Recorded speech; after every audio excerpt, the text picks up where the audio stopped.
Today I am looking at the two heavy hitters on Intel's horizon, Panther and Nova Lake.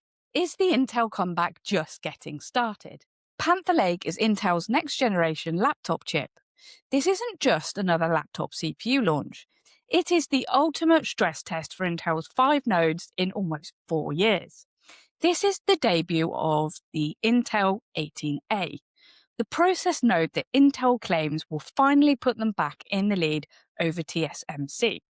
For the last few years, Intel has had to outsource their most critical compute tiles to their rivals in Taiwan. With Panther Lake, Intel is bringing the heart of the CPU back home to their own fabs.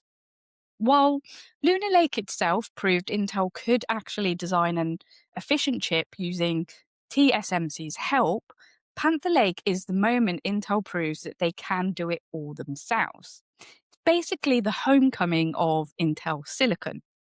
But 18A isn't just a marketing name.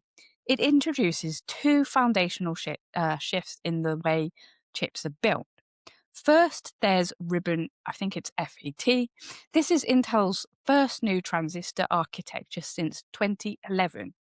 By wrapping the gate all the way around the channel, what they're getting is much better control over the current, which means higher performance at, most importantly, a significantly lower voltage. But I do have to be real here. 18A is a gamble. If Intel hits any yields issues or clock speed walls with RibbonFET, the comeback could stall before it even starts. Panther Lake isn't just a product, it's basically Intel's all-in bet on their own engineering. But there is also another secret weapon, and that's PowerVia. In every chip you've ever used, the power delivery and the data wires are all tangled together like a mess of spaghetti. PowerVia moves the power delivery to the backside of the wafer. This backside power delivery clears the congestion on the top of the chip, allowing for better signal integrity and a massive boost in power efficiency. So for Panther Lake, this means one thing: efficiency. So by combining the 18A node with the new Cougar Cove P cores, those are the high performance cores basically designed to handle heavy workloads like gaming and video editing. Intel is now targeting a performance per watt metric that doesn't just complete or compete with AMD, it aims directly at Apple's M series. So if 18A delivers on its promises, Panther Lake could be the moment the Windows laptop finally loses the charging brick for good. But the real star?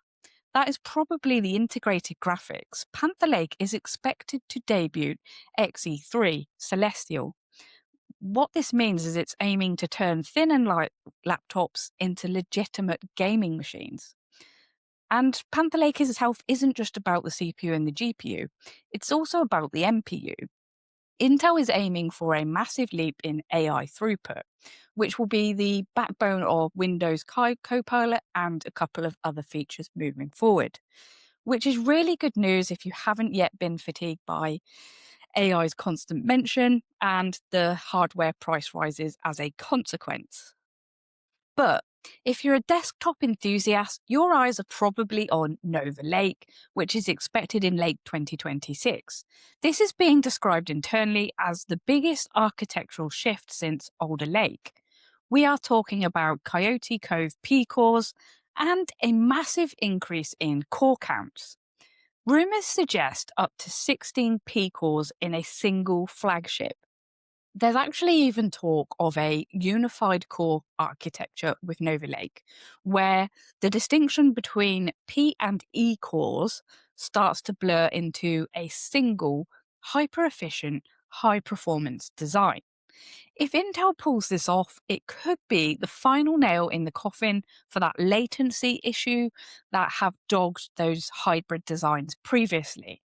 But one of the biggest open questions around Nova Lake isn't around clock speeds or core counts. It is actually whether Intel is preparing to rethink the hybrid model entirely.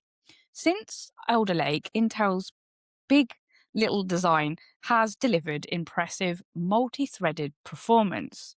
But it's also introduced latency, scheduling complexity, and inconsistent gaming behavior. So there's also growing talk inside Intel roadmaps and architecture discussions about a possible move towards a unified core. The idea isn't that P cores and E cores disappear overnight, but that the line between them starts to blur.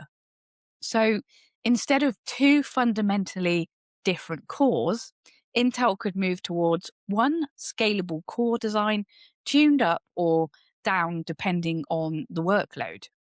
But importantly, unified doesn't mean every core runs at the same speed. It means that the same underlying architecture could power both high performance and efficiency roles.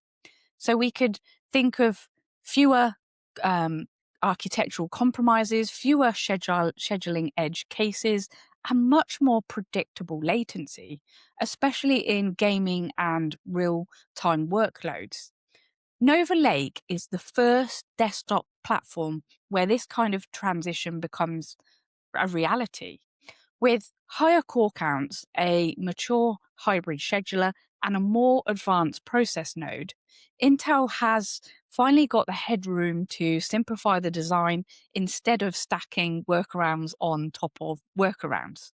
And in my opinion, if Intel executes this correctly, a unified core approach could eliminate many of the micro stutters and frame time inconsistencies that enthusiasts still associate with those hybrid CPUs. This isn't about winning Cinebench, it's about making performance feel consistent again. And to be clear, Nova Lake is likely a transitional step, not the final form. We may still see distinct P and E cores, but architecturally closer than ever.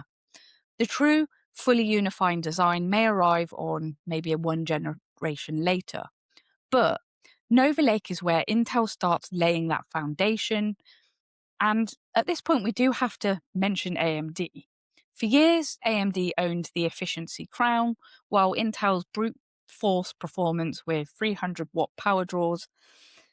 Where Panther Lake is moving to 18A, Intel is finally fighting on equal footing. We may be entering a phase where the choice between Intel and AMD isn't about who's faster, but who has the better architecture for your specific workload. So Nova Lake might finally address the cache disparity with AMD.